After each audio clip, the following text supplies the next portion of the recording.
August 28th. It's a bright day here at Roosevelt Park, and today I have the pleasure of talking to Cynthia Johnson, congressional candidate for the 10th District. Well, Mrs. Johnson, tell us a little bit about yourself. Well, I am a professor at Essex County College and a psychotherapist here in the state of New Jersey. I've been doing a lot of advocacy work with tenants, landlord tenants, elder care, and I'm a part of an independent electoral program to deal with the issues that we have going. Like, we have 6 key points that we work from. And do you want to go through those step by step? Absolutely, or do you want me yeah. to ask you questions? Okay, and I always come prepared with everything, okay?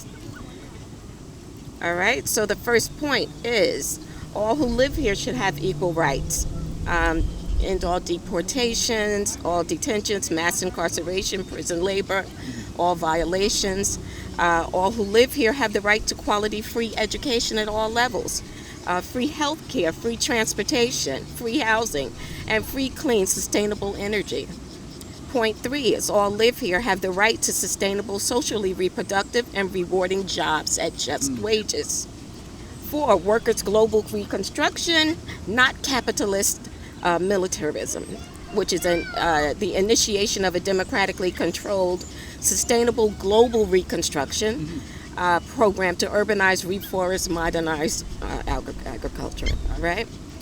5, socialization of refinance. Okay, we need the money back. All right. The major corporations are running it, the banks are running it, and they're doing a terrible job of it. Probably shouldn't be saying that, but they are. Okay.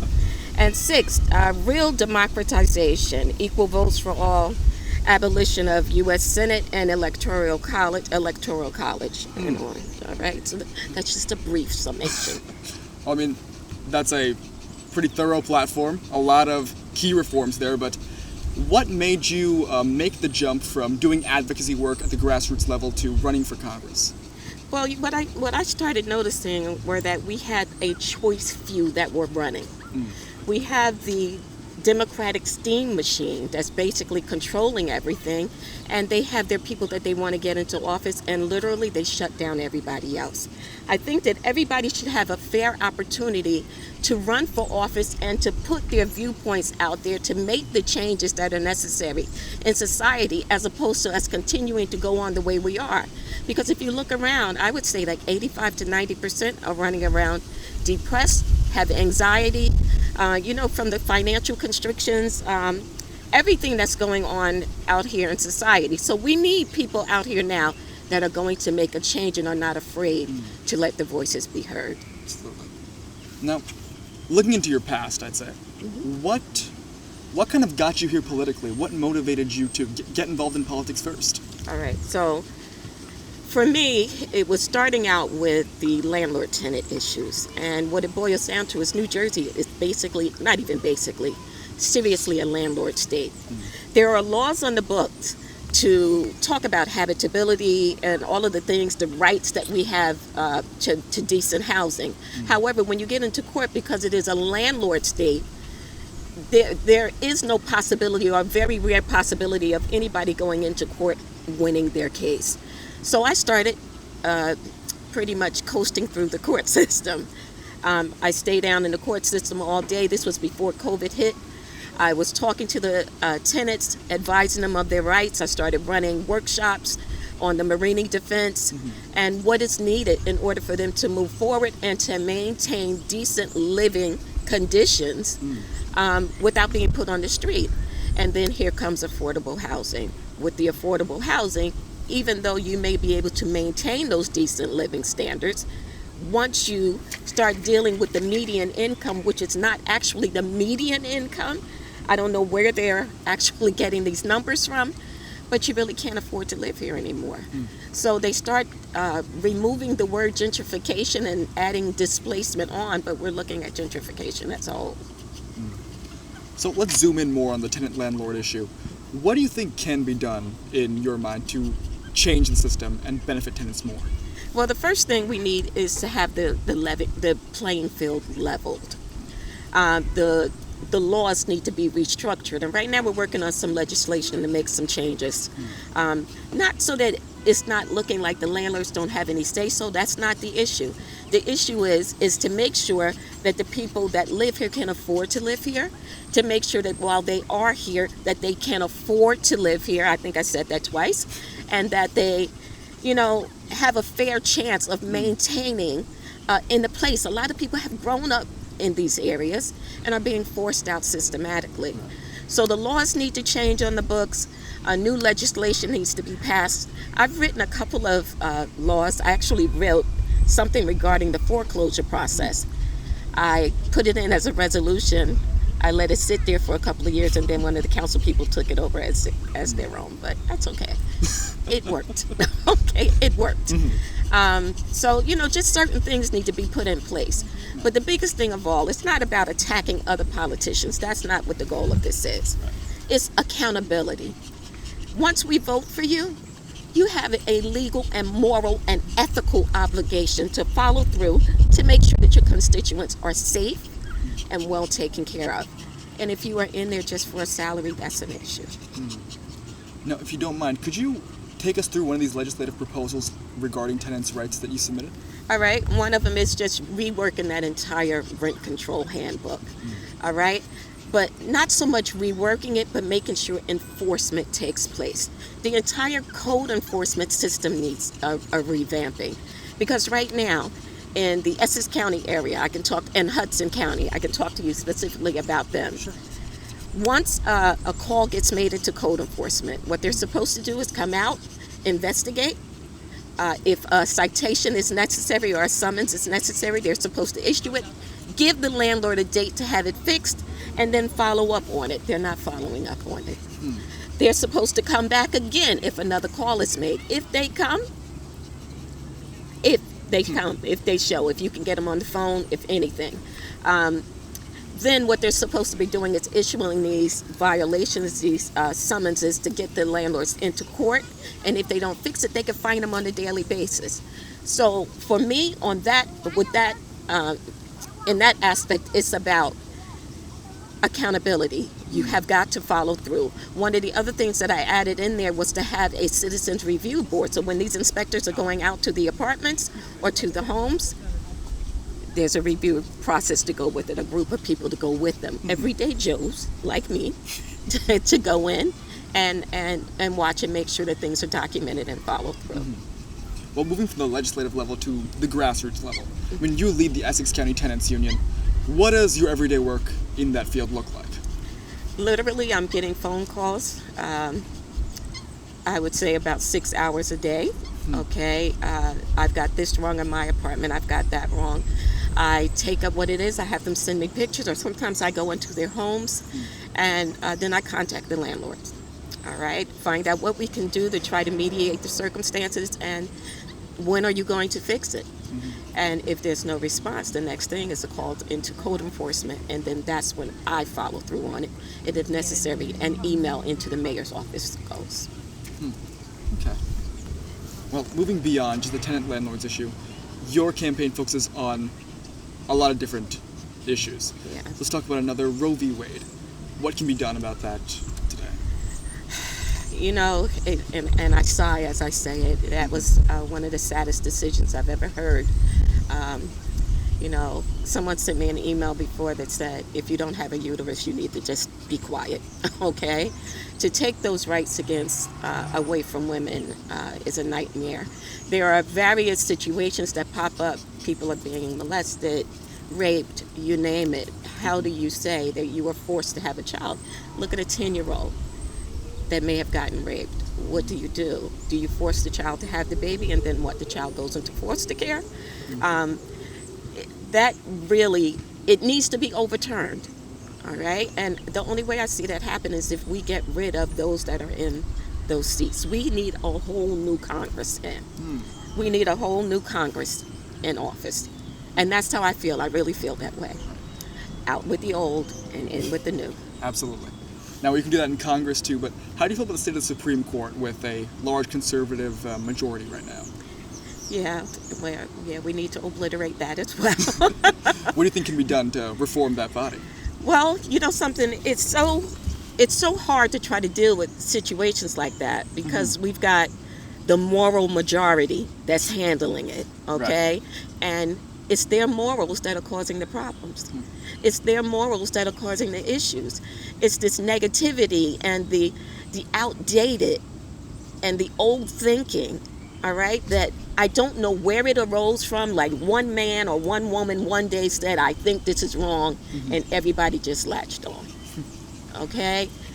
They need to go, and I'm just saying just as plainly as it needs to be. They need to go, and new ones need to come in. And most of them have been there for so many years. It's time to go.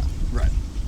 Well, I mean, speaking of Congress and the Supreme Court, these are two institutions that have really like entrenched their power in American society, and they are controlled largely by the Republicans and Democrats. Now, you are an independent candidate going up against Republican and Democratic nominees in this general election. How are you standing up to these large political machines? Well, you know, and that's one of the things, is trying to break up that steam machine, which is a nightmare. I ran in 2018. I think I probably surprised a lot of people because I came in third place. So there was the Democrat, the Republican, and then me, and then two behind me. So I'm going to try to knock the Republican out. See what we can do. That's no offense to any Republicans out here, but I'm going to try to knock him out. All right?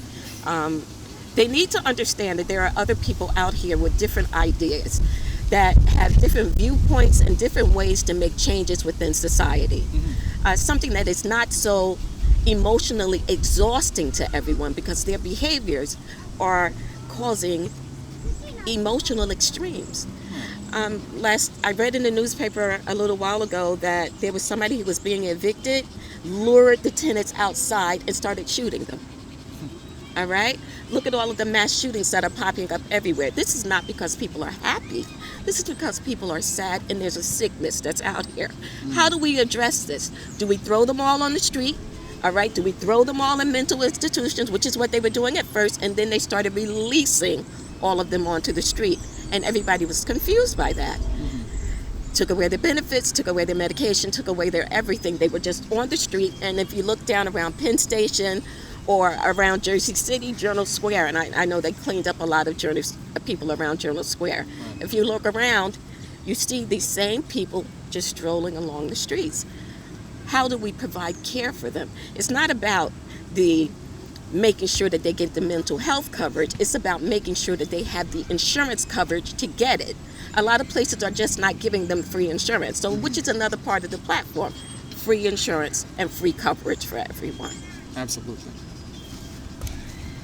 So let's say you win this race, right? Let's say you get into Congress. What is the first bill that you propose? The first one would be to attack the affordable housing issue, and then that one, and then right along with it would come with the elder care issues. On this side of the world, the first thing that people think about doing is when you start to get older to throw your parents and your grandparents away. If you have any money, if you have anything, the children quite frequently only think about, let's take what you have, throw you into a nursing home. Nursing homes, and I can only talk to you from personal experience. Right. My mom, she went there for respite care for me a couple of times, and each time it's a nightmare. And just recently, my mom passed away in March because of a housing issue where her house went under federal renovation. She was displaced from her apartment because they destroyed all of her medical equipment. She went to a nursing home for a couple of months, caught COVID, and passed away. All right, so we've got to show more respect to our elders in society. That's the part that we keep losing sight of, because on this side of the world, we throw them away. I've done research in other parts of the country, and in other parts of the world, and I've never seen it so bad as it is right here. So we have to take care with what we're doing and move forward. So those first two things, the affordable housing issue, making sure we're basing the median income on the actual income of the residents that live in the area. So it's the recalculation, and the census has nothing to do with it. Everybody thinks, knock on the door, get the numbers from everybody, and we move forward. That's not it. We need to make sure that the numbers are accurate and they don't just reflect the people who are in office now to consider their district. So you talked about nursing homes and the problems that elderly people face within our society. How do you think we can change both at the legislative and the cultural level to give the elderly the respect they deserve? Well, the cultural level, number one, that should start at home. All right, when we're raised, okay, nowadays it's sad to say, we have a lot of good young people out here that are raised with morals, all right, and values because their parents are taking the time to teach them. We're not saying everybody go into the school and that's where your teachers teach you. Not going to college and that's where your college teach you. When I go into a college classroom, I turn into mother, father, sister, brother, therapist, pastor, you name it, because these children are lacking things. So culturally, it starts from youth, all right? And it just picking up and wherever the last person left off is not the way to go. These people need to be treated with respect. These nursing homes is profit only, like prison. Right. Profit only, all right? Each body that's in there, we earn this amount of money. We want to do this amount of work, but we want to get this amount of money. All right? So there has to be a revamping. The same thing that I was talking about with the tenancy advocacy, it's the same thing with the nursing home. I'm calling for review boards to go in there as well. If they're not up to par, shut them down. All right? There are plenty of decent nursing homes out here, but I think that the more we stay on top of them, the better they will be at their jobs. Absolutely. Because right now, a lot of them just don't care. Well, you compared nursing homes today to for-profit prisons. So let's talk a little bit about criminal justice reform, right? Do you think that the justice system in our country is fair? No. What do you think can be done? We've got to get rid of that old thinking. The old thinking is, we're looking at certain populations and certain cultures, and you're automatically guilty. Right. All right? And again, the only way that we get rid of that mindset is to get rid of the old ones with that old thinking. Does that mean that everybody gets fired? No. All right? Does it mean that there is increased training, sensitivity, multiculturalism, you name it? Whatever it is that they need to keep them functioning in their positions is what they need to move forward. But we cannot continue to go on with this age-old thinking of, and the only way I know how to say it is white is right. Right. It's not. I took a class, let me sidetrack for a second. I took a training class before called Undoing Racism. And they explained to us that it's not just anything other than the issue of privilege, okay? And again, it's about leveling the playing field and making sure that everybody understands that just because you are of a certain nationality, race, whatever it may be, that you don't automatically coast through, okay? And it's about leveling the playing field and making sure that those that understand that when you go into a neighborhood and you accept a house that has been refused from someone of color or whatever ethnicity they may be, right, because they are different, and then you get that property, that means that you have accepted that privilege. When you go into a job, you accept a job that you know that 20 other Joes have just come into, and maybe you're making $60,000, they're making $30,000. You've accepted privilege. The only way to level the playing field is by those who accept the privilege is to refuse it. And that's the only way for it to work. Right. And how do you think we as a society can get people to act more egalitarian, reject their own privilege? Well, it's about the young people coming forward. Let me tell you, I was proud when I found out you were a high school student. I thought that was excellent. And when I walked out here, I was like, okay, they've got equipment, everything. This is fabulous, okay? It's the current thinkers like you guys to move forward and to spread the word, all right? To make sure that it's understood that we are here, we're citizens, and we're not going to accept this anymore. We want things to be level. We want them to be equal. And the only way is for us to spread the word to our friends, our family members, to everybody that's around us, and to let it be a trend to move forward. We're not going to continue to accept the old ways. We need to move forward for society to move ahead. Absolutely. All right, well, we've talked a lot about domestic issues.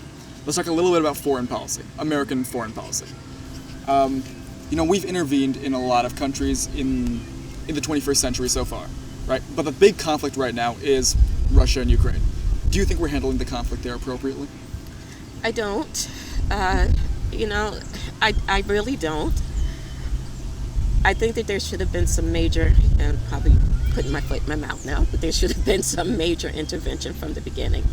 We cannot continue to think of certain societies or certain countries as major forces in the world, because then comes world dominance. The United States is considered a major force. Right. They go in and take over where they want to take over. Putin is just saying, you're not going to do it over here, okay? When this situation happened in the Ukraine, the way that this is being handled is so wrong, and there are so many deaths. All right, it's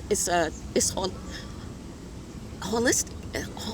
What is the word? Holocaust. It's a Holocaust. Yeah. Okay, wow, it's a Holocaust in the happening, and everyone's sitting back and watching. We're all talking about it, but is anybody making a move to go over there and stop it? Right. Again, out with the old and in with the new. All right.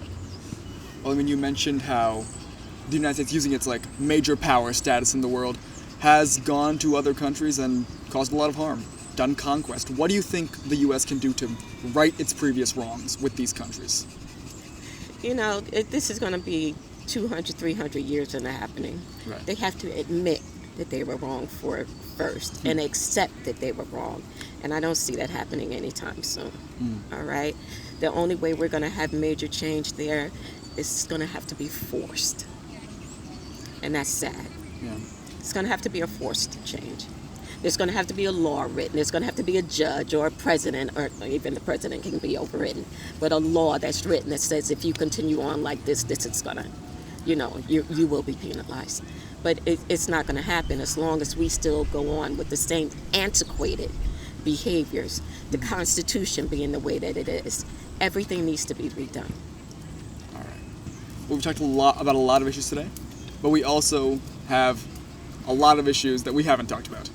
So let's do a quick lightning round. I'm going to spit out a few issues and you just briefly, your position and what you think we can do about them. Okay. All right? Green energy. Oh my God. Quickly?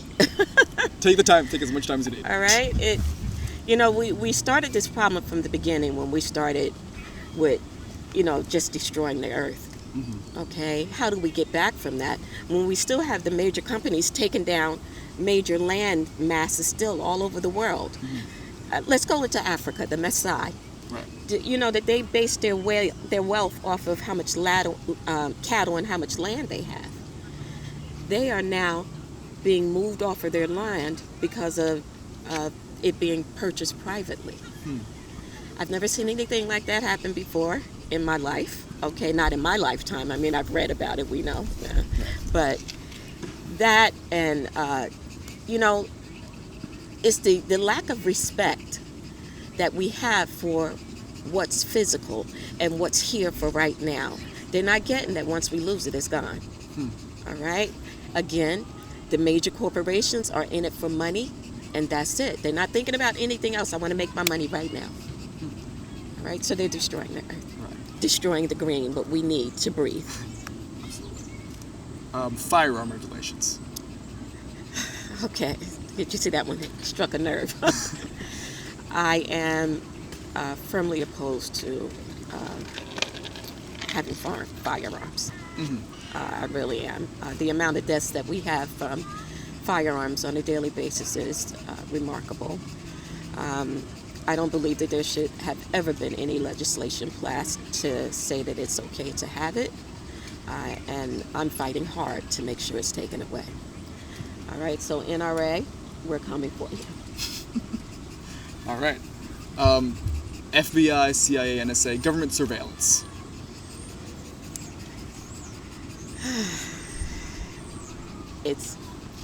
Listen, again, out with the old and in with the new.